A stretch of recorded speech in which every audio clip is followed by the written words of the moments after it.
Poland छोड़े मुसलमान, 24 घंटे की दी मोहलत, अपने दरवाजे बंद किए इस देश ने। मुसलमानों को इस देश ने बंद किए अपने दरवाजे, शरणार्थियों को तत्काल देश छोड़ने के दिया आदेश। मुसलमानों पर क्यों पोलैंड का टूटा कहर। पोलैंड दोस्तों, दुनिया भर में फ्रांस ने जिस तरीके से फ्रांस में अब मुसलमानों को आतंक देखने को मिला है, अब पूरी दुनिया भर के देश अलर्ट हो चुके हैं। खास करके अब आसपास के पड़ोसी, चाहे फिर वो इटली हो, पोलैंड हो, स्वीडन हो, जैसे तमाम देश अब मुसलमानों को अपने यहाँ बिल्कुल भी कतई 24 घंटे भी नहीं टिकने देना चाहता है। एक कारण है कि इटली से लेकर फ्रांस तक, पोलैंड से लेकर स्वीडन तक ज़बरदस्त कहर चल रहा है। आपको बता दें, अब इस बीच ज़बरदस्त खबर निकल के आई है, जहाँ प्रधानमंत्री मोदी के इस्लामिक टेररिज्म पर अब पूरी दुनिया एग्री कर रही है। हाल ही में हमने आपको बताया कि कैसे इटली ने जो है वो अब मुस्लिम देशों को छोड़ने के आदेश दे दिए हैं और मुसलमानों को लेकर नया कानून ला दिया है। अब पोलैंड भी जो है वो उसी की राह पर चल पड़ा है। दरअसल पोलैंड साल 2011 में सीरिया में हुए गृह युद्ध के बाद लाखों सीरियाई और पड़ोसी मुल्कों से भागकर मुस्लिम यूरोप की शरण में आने लगे। तभी यूरोपीय यूनियन ने वादा किया कि वो अपने देशों में लगभग 2 लाख रिफ्यूजियों को रखेगा। ग्रीस, इटली और फ्रांस में उन समय सबसे ज़्यादा लोग भरे हुए थे।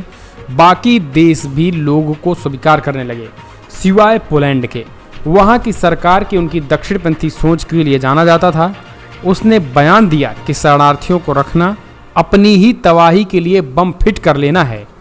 पोलैंड ने सीधा बयान दिया था। यूरोपीय यूनियन के दबाव बनाने पर भी वहाँ के बाद एक 3 पोल्स कराई गई, जिसमें साबित हो सके कि सरकार ही नहीं बल्कि वहाँ की आबादी भी बाहरी लोगों को आने नहीं देना चाहती और उनसे डरती है।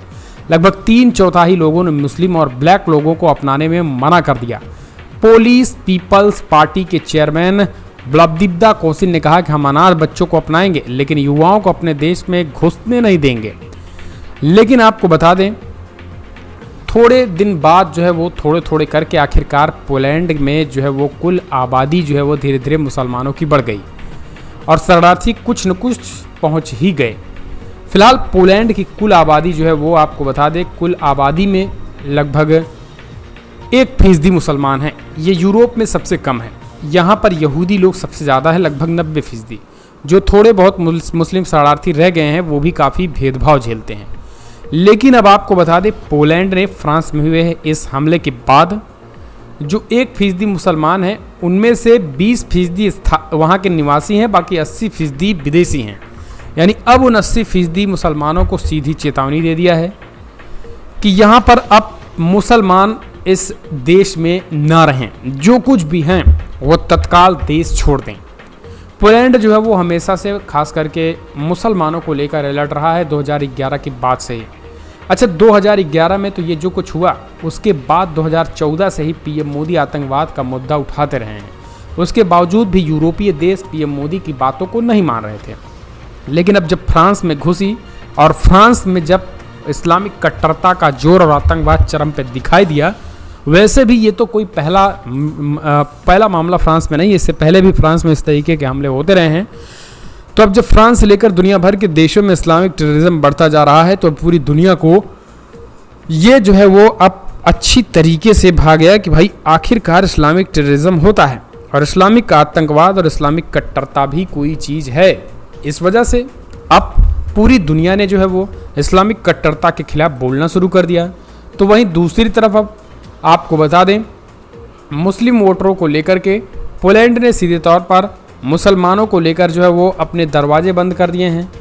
आपको बता दें, पोलैंड ये कहता है कि मुसलमान जो है वो अपने इस्लाम के दीनी ज्ञान से चलते हैं और इस्लाम के दीनी ज्ञान में जो है, ये चाहे किसी भी देश में चले जाएं, ये दूसरे धर्मों का न सम्मान कर सकते हैं और ना ही दूसरे धर्म के लोगों का।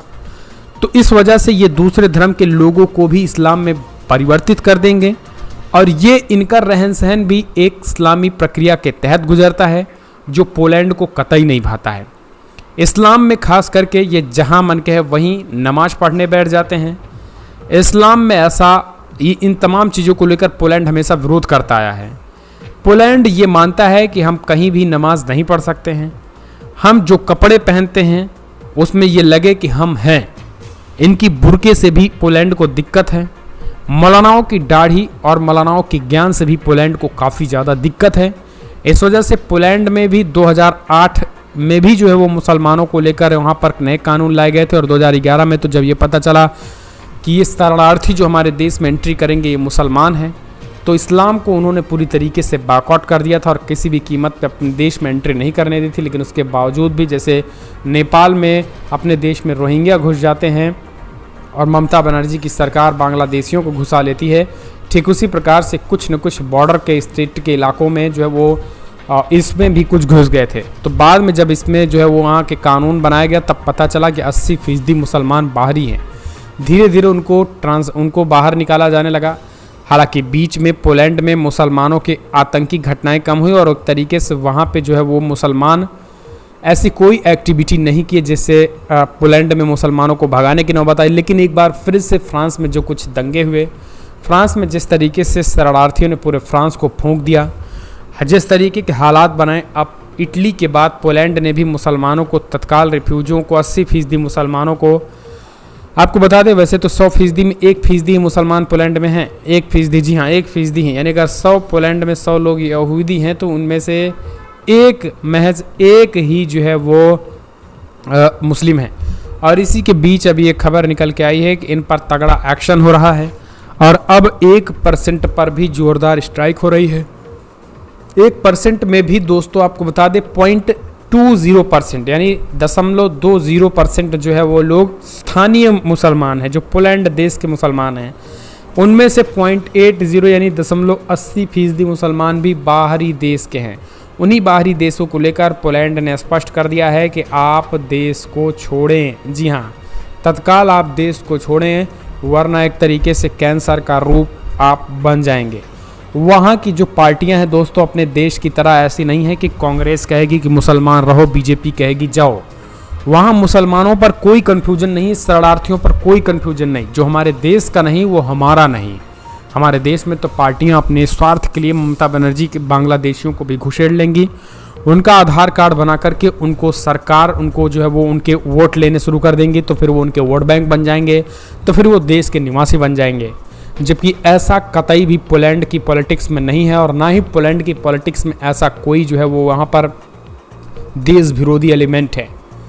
ना तो कांग्रेस की तरह वहाँ कोई पार्टी है, ना तो ममता बनर्जी की तरह कोई नेता है। वहाँ कोई इस तरीके के लोग नहीं, वहाँ सभी राष्ट्रवादी हैं और वो जो दूसरे देश से आएगा उसको जाना ही होगा।